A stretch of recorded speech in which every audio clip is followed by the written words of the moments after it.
పైకి కూటమి, లోపల యాంటీ, ఒకరిపై ఒకరు బహిరంగ సవాళ్లు. ఇదేనా మిత్రపక్షాల రాజకీయాలు? ఒంగోలులో మొదలైన ఈ మాటల యుద్ధం కేవలం వ్యక్తిగత విభేదాలా, లేక కూటమి లోపల దాగి ఉన్న అసలు విరోధాలా? కలిసి అధికారంలో ఉన్న నేతలు ప్రజల ముందే ఎందుకు ఢీకొంటున్నారు? ఇది బలినేని వర్సెస్ దామచర్ల పోరాటమా, లేక లోకల్ పవర్ కోసం జరుగుతున్న అసలు గేమ్ ఇదేనా? ఇసుక ఆరోపణలతో మొదలైన ఈ రచ్చ కూటమి ఐక్యతను కుదిపేస్తుందా?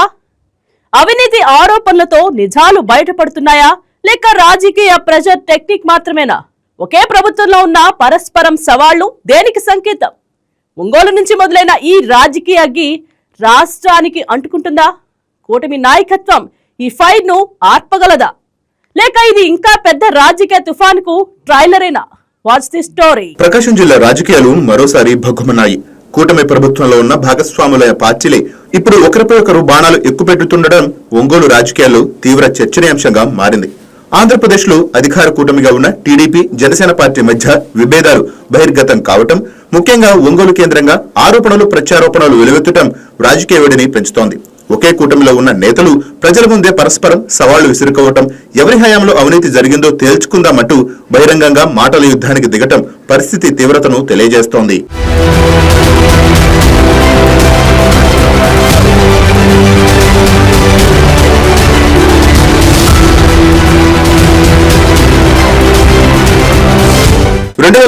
ఎన్నికల్లో వైసీపీ తరపున పోటీ చేసి ఓడిపోయిన బాలినేని శ్రీనివాసరెడ్డి తర్వాత జనసేనలో చేరటం ఒంగోలు సమీకరణాలను పూర్తిగా మార్చివేసింది.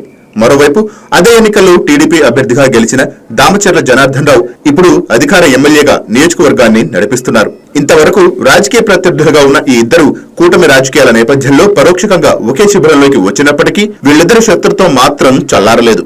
బయటకు కూటమి, లోపల యాంటీ, ఇదే ఒంగోలు రాజకీయ ప్రస్తుత చిత్రం.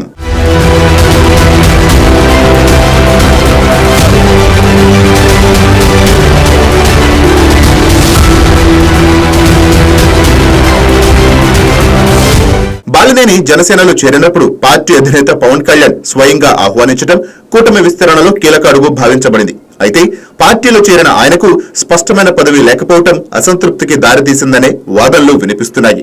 ప్రభుత్వం తరపున గాని, పార్టీ పరంగా గాని బాధ్యతలు లేకపోవడంతో బాలినేని స్థానిక రాజకీయాలు తన ప్రభావాన్ని నిలబెట్టుకోవడానికి మళ్లీ దూకుడు పెంచారనే విశ్లేషణ ఉంది. పార్టీ కంటే ప్రజలే ముఖ్యమంటూ ఆయన చేసిన వ్యాఖ్యలు కూటమి అంతర్గత విభేదాలకు సంకేతాలుగా భావిస్తున్నారు.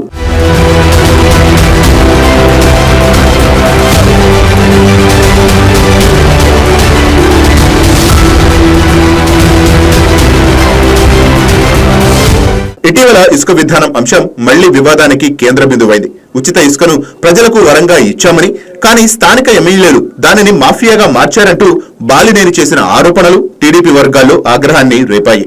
గతంలో తాము నిర్మించిన ప్రాజెక్టులపై అక్రమ గ్రావెల్ ఆరోపణలు చేసిన వారే ఇప్పుడు కొత్తగా రియల్ ఎస్టేట్ వెంచర్లకు ఎక్కడి నుంచి గ్రావెల్ తీస్తున్నారో సమాధానం చెప్పాలంటూ ఆయన నిలదీయటం రాజకీయంగా ఘాటుగా వ్యాఖ్యలుగా మారింది.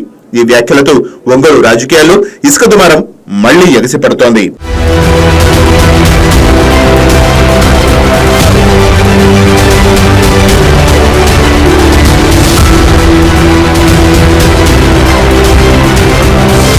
దామచర్ల జనార్దన్ రావు కూడా మౌనంగా ఉండే పరిస్థితిలో లేరు.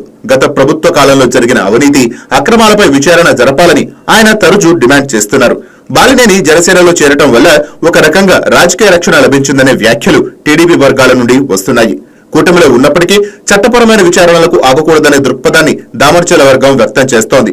ఇది వ్యక్తిగత రాజకీయ పోటీనా, లేక అవినీతి అంశంపై సిద్ధాంతపరమైన పోరాటమా అన్న ప్రశ్నలు తలెత్తుతున్నాయి.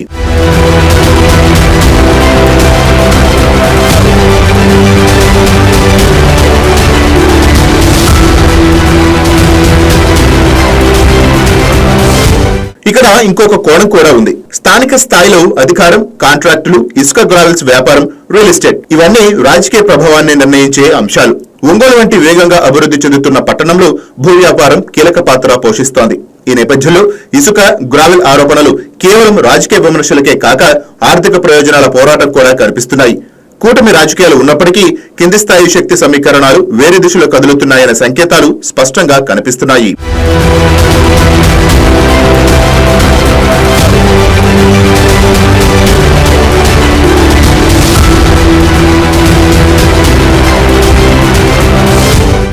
కూటమి ఇటీవల చేసిన సవాల్ ఎవరి హయాంలో అవినీతి జరిగిందో తేల్చుకుందాం అనేది కూటమి ప్రభుత్వానికి కూడా ఒక పరీక్షగా మారింది. ఒకవైపు ప్రభుత్వం ఐక్యతను కాపాడుకోవాలి, మరోవైపు అవినీతి ఆరోపణలపై స్పందించాలి. సీఎం చంద్రబాబు నాయుడు ఈ పరిణామాలను ఎలా సమతుల్యం చేస్తున్నారన్నది కీలకం. స్థానిక స్థాయిలో చెలరేగిన ఈ విభేదాలు రాష్ట్ర స్థాయి రాజకీయాల్లో కూడా చిచ్చుపెట్టే అవకాశం ఉంది.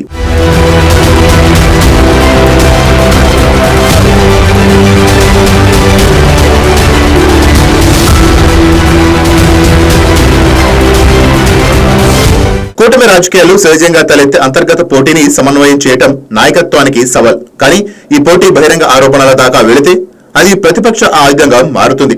ఇప్పటికే వైసీపీ వర్గాలు ఈ పరిణామాలను ఆసక్తిగా గమనిస్తున్నాయి. కూటమి ప్రభుత్వ స్థిరత్వంపై ప్రశ్నలు తలెత్తేలా చేయడానికి ఈ విభేదాలు ఉపయోగపడే అవకాశం ఉంది.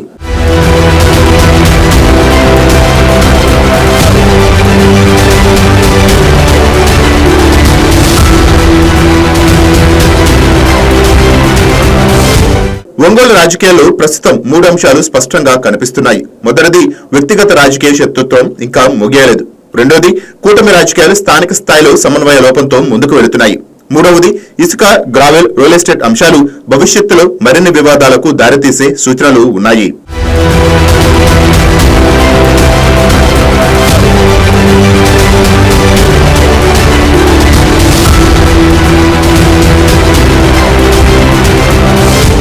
హార్డ్ మాస్ రాజకీయ శైలిలో చెప్పాలంటే ఇది కేవలం మాటల యుద్ధం కాదు, ప్రభావం కోసం పోరాటం. ఒంగోలు రాజకీయాల్లో ఎవరు అసలు ఆధిపత్యం చూపిస్తారన్నది ఇప్పుడు కీలక ప్రశ్న.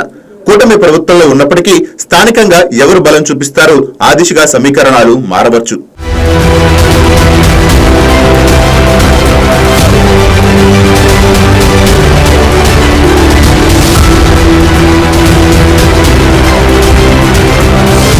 ఒకవేళ ఈ విభేదాలు అధినేతల జోక్యంతో చల్లారితే కూటమి రాజకీయాలు గాడిలో పడే అవకాశం ఉంది. లేకపోతే ఒంగోలు నుంచి మొదలైన ఈ రాజకీయ మంటలు రాష్ట్ర వ్యాప్తంగా వ్యాపించే ప్రమాదం ఉంది. ప్రజల దృష్టిలో మాత్రం కూటమి నిజంగా ఐక్యమా, లేక అధికారంలో ఉన్న అంతర్గత విభేదాల మంటల్లోనే ఉందా అనే అనుమానాలు తలెత్తుతాయి.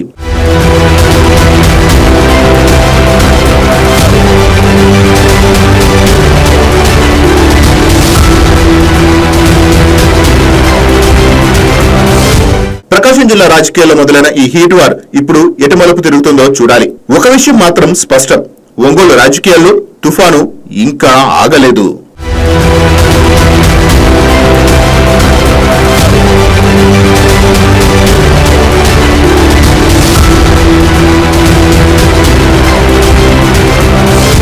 ఈ వీడియో మీకు నచ్చినట్లయితే లైక్ చేయండి, షేర్ చేయండి, మా ఛానల్ కి సబ్స్క్రైబ్ చేయండి.